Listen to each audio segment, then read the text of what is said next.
கேரள மாநிலம் திருவனந்தபுரம் அருகே ஹெல்மெட் அணியாமல் சென்ற மாணவரை துரத்திச் சென்று மோட்டார் வாகனத்துறை அதிகாரி தாக்கிய சம்பவம் பரபரப்பை ஏற்படுத்தியுள்ளது. வெஞ்ஞாரமூடு பகுதியில் உள்ள தனியார் கல்லூரியில் படித்து வரும் அபயகிருஷ்ணன் என்ற மாணவர் இருசக்கர வாகனத்தில் கல்லூரிக்கு சென்று கொண்டிருந்தார். அப்போது வாகன சோதனையில் இருந்த நெடுமங்காடு மோட்டார் வாகனத்துறை உதவி ஆய்வாளர் பிரதாபன் ஹெல்மெட் அணியாததால் அவரை நிறுத்த முயன்றதாக கூறப்படுகிறது. ஆனால் மாணவர் நிற்காமல் சென்றதால் அதிகாரி துரத்தி சென்று வாகனத்தை மறித்து நிறுத்தி கன்னத்தில் அறைந்ததுடன் தகாத வார்த்தைகளால் திட்டியதாக குற்றச்சாட்டு எழுந்துள்ளது.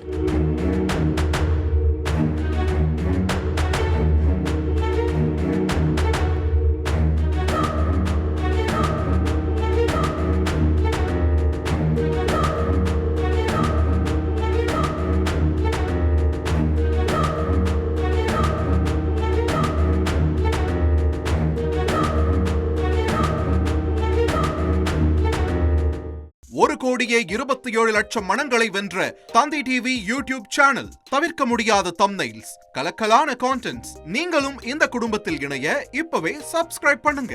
அசுரபலம் கொண்ட எங்கள் டிஜிட்டல் கரங்களில் உங்கள் விளம்பரங்களை சேர்க்க வாட்ஸ்அப் பண்ணுங்க. 8939888838. Email advtthanditv@dttv.in.